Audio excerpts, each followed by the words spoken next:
Assalamualaikum warahmatullahi wabarakatuh. Kali ini kami dari kelompok 6 akan membahas tentang studi Islam, pembahasan mengenai akhlak dengan dosen pengampu Bapak Muntohar MPDI. Di sini kelompok kami berjumlah 2 orang. Yang pertama Ibu Diah Nur Fitri, yang kedua saya sendiri Dinda Catur Utami.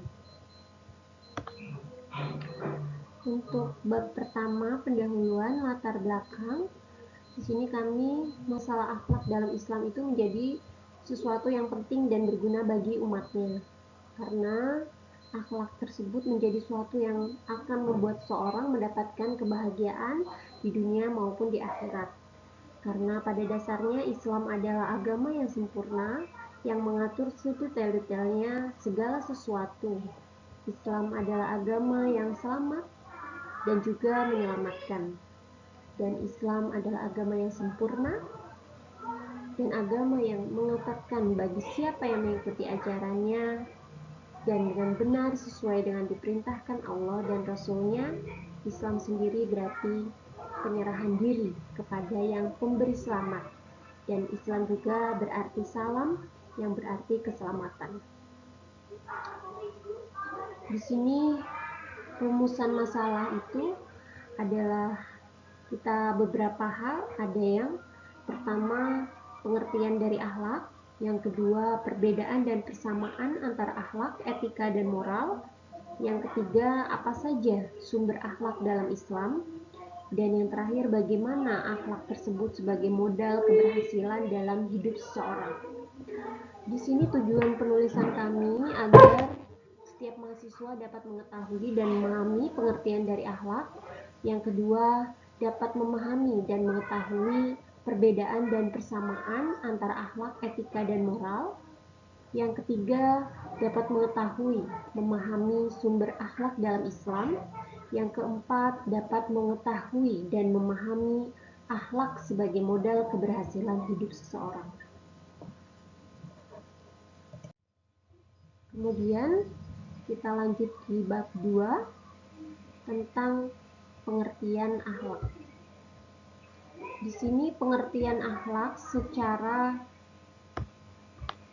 etimologis atau logatam, yang akhlak yang berasal dari bahasa Arab adalah bentuk jamak dari khuluq yang berarti budi pekerti, perangai, tingkah laku atau tabiat, berakar dari kata kholaka yang berarti menciptakan, seakar dengan kholik, pencipta, makhluk yang diciptakan, dan kholak, pencipta.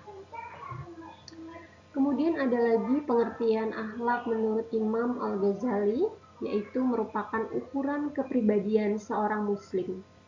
Ketika akhlak seseorang tercemar dengan nilai-nilai yang bertentangan dengan syariat Islam, maka ia berkepribadian yang tercela. Sebaliknya, orang yang bersikap sesuai ajaran Al-Quran dan As-Sunnah, maka akhlaknya akan mulia. Kemudian ada pengertian akhlak menurut bahasa, yaitu sifat, tabiat, budi pekerti atau perangai seseorang yang melekat pada diri seseorang. Sedangkan secara istilah sendiri, akhlak itu adalah sifat seseorang yang melekat dalam dirinya yang kemudian dapat terlihat dari perilaku orang tersebut. Kemudian macam-macam akhlak. Di sini ada akhlak mahmudah dan akhlakul karimah, atau akhlak mahmudah atau akhlakul karimah, yang bahwasanya akhlak mahmudah atau akhlakul karimah itu sendiri adalah akhlak yang terpuji, yaitu akhlak baik yang ada dalam diri manusia, karena manusia sendiri fitrahnya adalah makhluk yang baik. Namun dalam perjalanan perkembangannya maka manusia mulai terpengaruh oleh sekitarnya dan muncul akhlak buruk dalam dirinya. Namun demikian, atas izin Allah maka manusia mampu mengamalkan akhlak mahmudah ini. Jadi contoh ada amanah, dapat dipercaya, sidik benar, jujur, pemaaf, tolong menolong, kerja keras, berani, adil, silaturahmi. Sedangkan yang kedua yaitu akhlak mazmumah, yang artinya sendiri adalah akhlak yang tercela, yaitu segala bentuk perbuatan manusia, baik itu keyakinan, ucapan, dan perbuatan yang dapat mendatangkan kemudaratan bagi diri sendiri dan orang lain dan dapat membahayakan iman dan mendatangkan dosa. Yang ini semua disebut dengan digolongkan akhlak mazmumah. Contohnya apa saja? Ada zolim, suka menganiaya, suka berkelahi dan bersengketa, suka mencuri, membunuh, pendusta, gibah, fitnah, khianat, pemarah, sombong, pendendam, ada riba, ria, iri, dan dengki. Kali ya, contoh-contoh akhlak yang tidak baik. Kemudian perbedaan akhlak, etika, dan moral. Akhlak sendiri itu tolak ukurnya Al-Quran dan As-Sunnah dan bersifat praktis.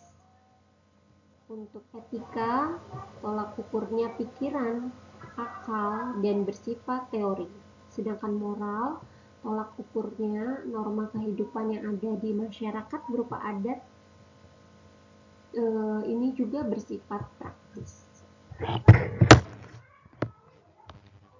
Jadi banyak sekali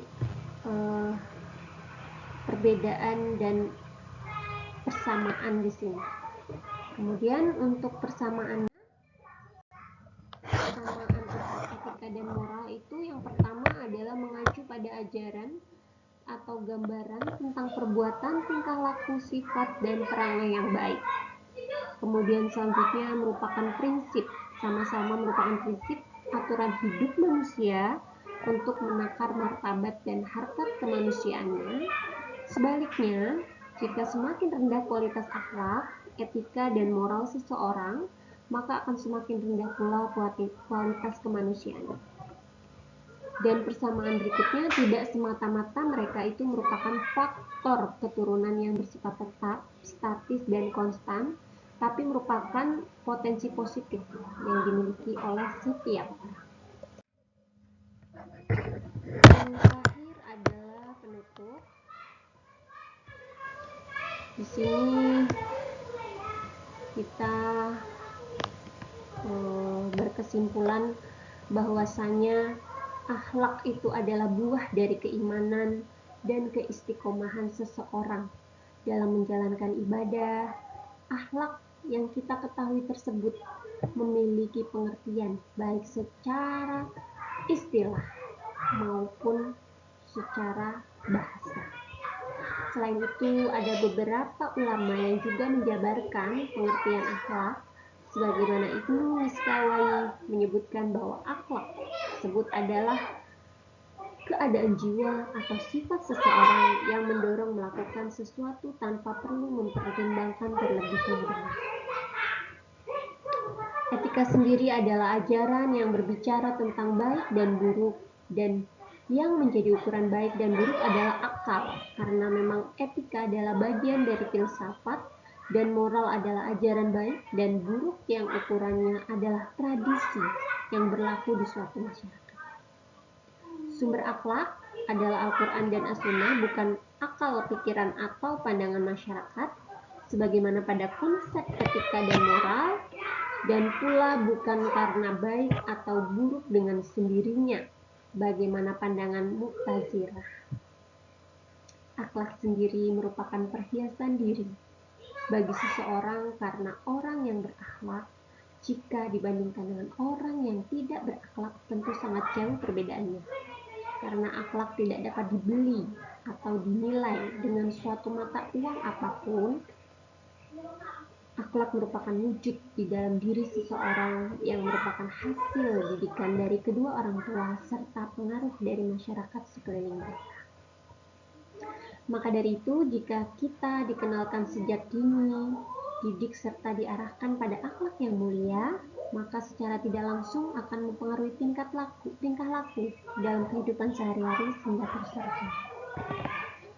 Saran di sini, kita sebagai seorang muslim harus bisa menjadi hamba Allah yang taat pada ajarannya dan menjauhi larangannya, serta menjadi seorang muslim yang dapat menerapkan etika, moral, dan akhlak yang baik dan sesuai dengan ajaran Islam dalam kehidupan sehari-hari. Sekian dan terima kasih. Wassalamualaikum warahmatullahi wabarakatuh.